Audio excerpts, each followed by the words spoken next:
The afternoon sun melted slowly across the quiet little town, sinking toward the horizon like warm honey poured over rooftops and telephone wires.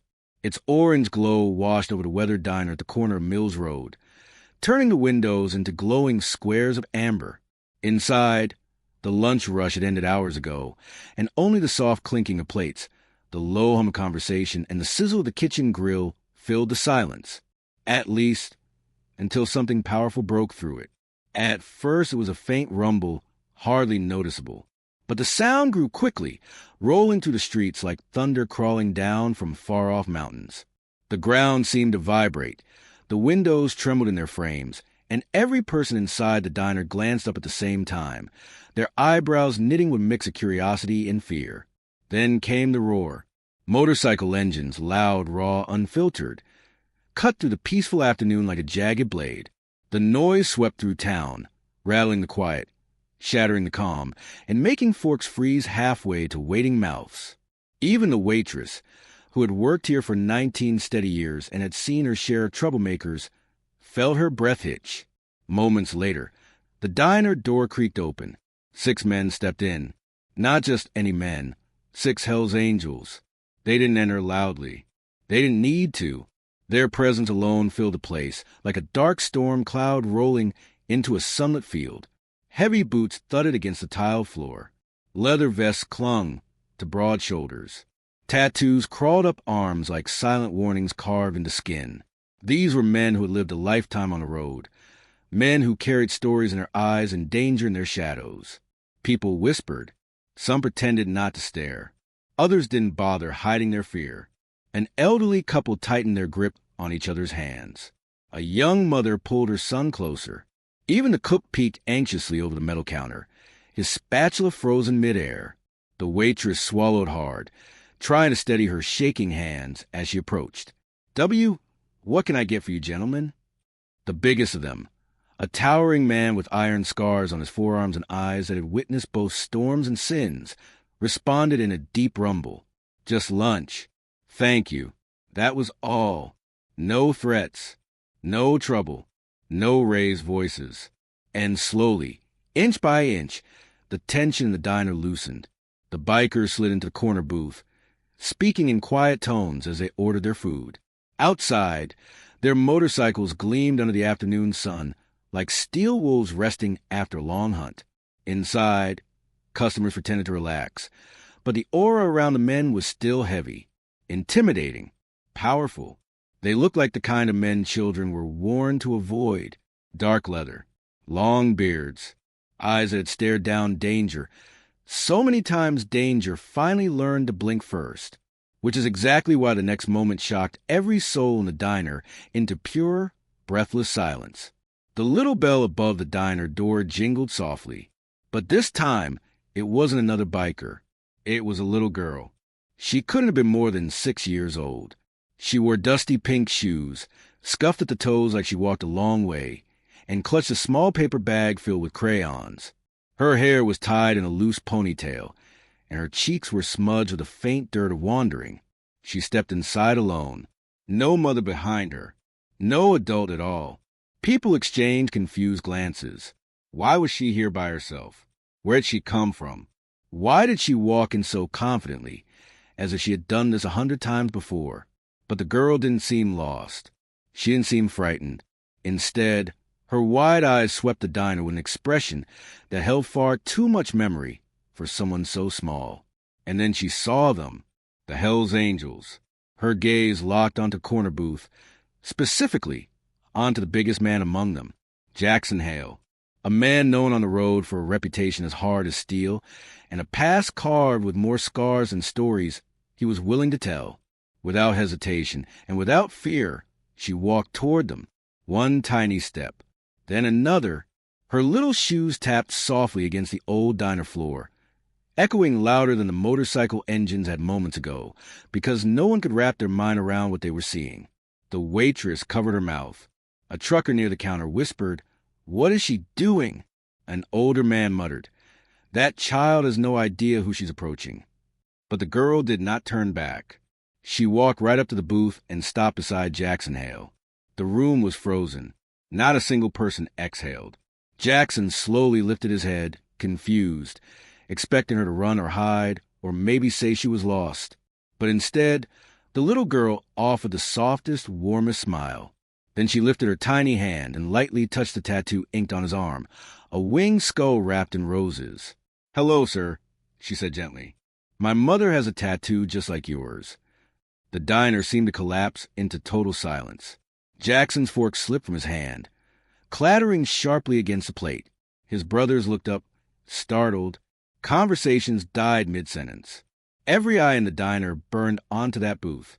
The girl continued staring at his tattoo with childlike wonder. Jackson's hard expression faltered. A tiny crack, a tremor of something he hadn't felt in years, confusion, shock, and something deeper, something he couldn't name. What did you say about your mother?" he asked, voice suddenly low. The girl reached into her crayon bag and pulled out a carefully folded piece of paper. She unfolded it with small, delicate fingers, revealing a drawing. A woman with long hair, a soft smile, and the same tattoo on her shoulder. "She told me it meant she was brave," the girl whispered. "But she got sick, and now she's gone." The words hit Jackson like a punch straight to the chest. The diner didn't breathe, because Jackson knew that tattoo. Only a few people ever wore it. Only a few survived what it meant. And one of them was Lena Brooks, a name he hadn't said out loud in 13 long years. A woman who once rode with the angels, fierce and fearless. A woman who slipped away from the club, from the world, and from him. A woman he once loved. His breath shuddered. His vision blurred for a moment as memories, ones he had buried so deep not even whiskey could dig them out, rose to the surface. Lena laughing beside the bonfire. Lena resting her head on his shoulder. Lena whispering one night, "If I ever disappear, know it's for a reason." And now here she was, or rather, here stood the little girl Lena left behind. Her daughter. And the truth hit him harder than any bar fight, any road accident, any wound he'd ever taken. This child could be his. The girl looked up at him again, her eyes full of innocent hope. "Do you know what it means when someone has that tattoo?" she asked. "Mama never got to tell me more." Jackson's throat tightened painfully. His hands shook as he rested one on the table beside her drawing. The sight of it, drawn in crayons with shaky lines, but a whole world of love behind each stroke, nearly broke him. "It means," he said slowly, painfully, "your mother was stronger than most, stronger than she ever knew.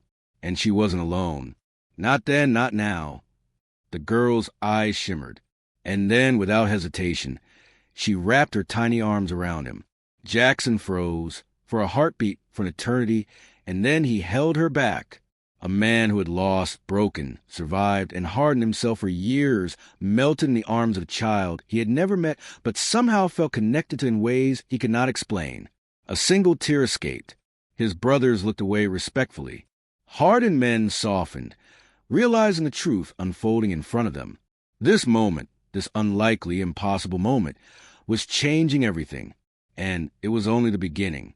Jackson lifted the little girl gently, placing her on the seat beside him. Her dusty pink shoes dangled over the edge of the booth, swinging slightly as she examined her surroundings with bright, curious eyes.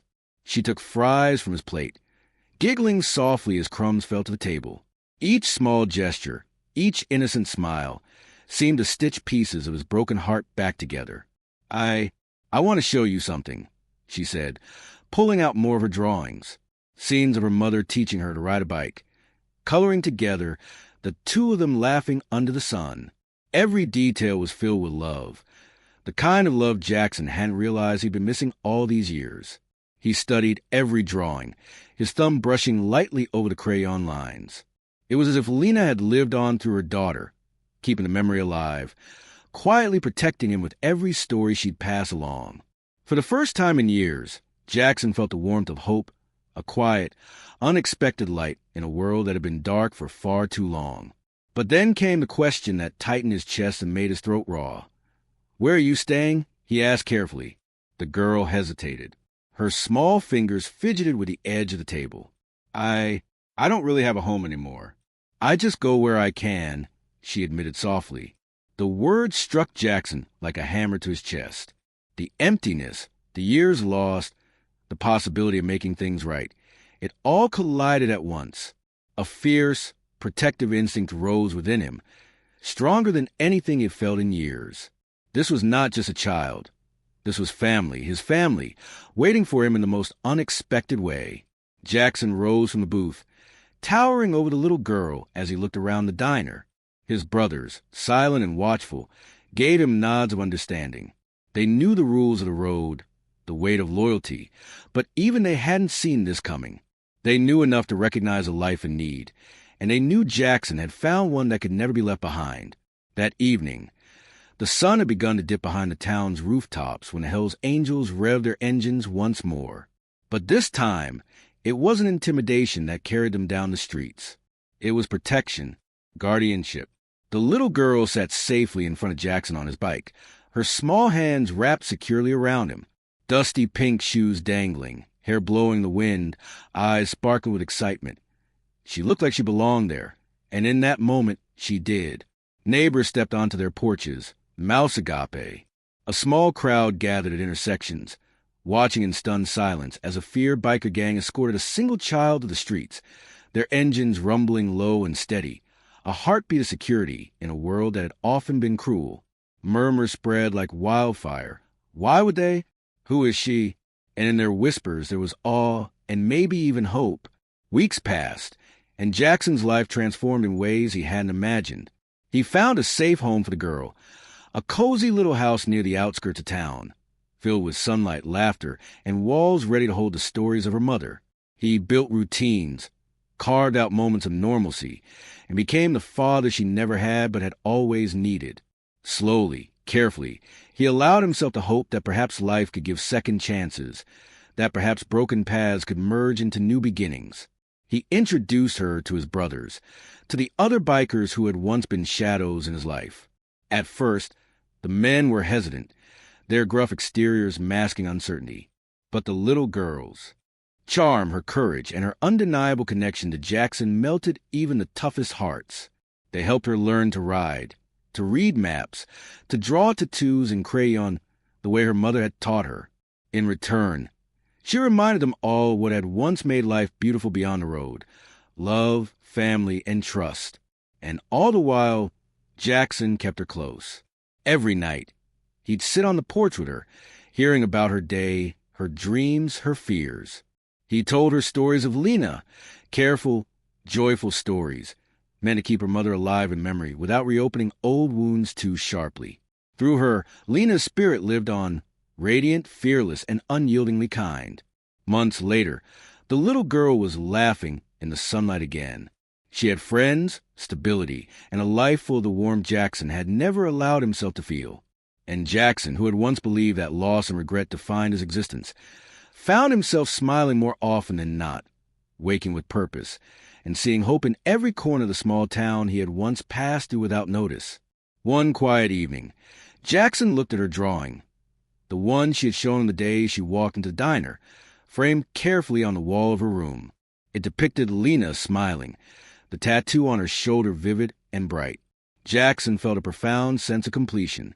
It was more than a drawing. It was a bridge between past pain and present healing, a map for a future that neither he nor his little family had dared to imagine before that miraculous afternoon.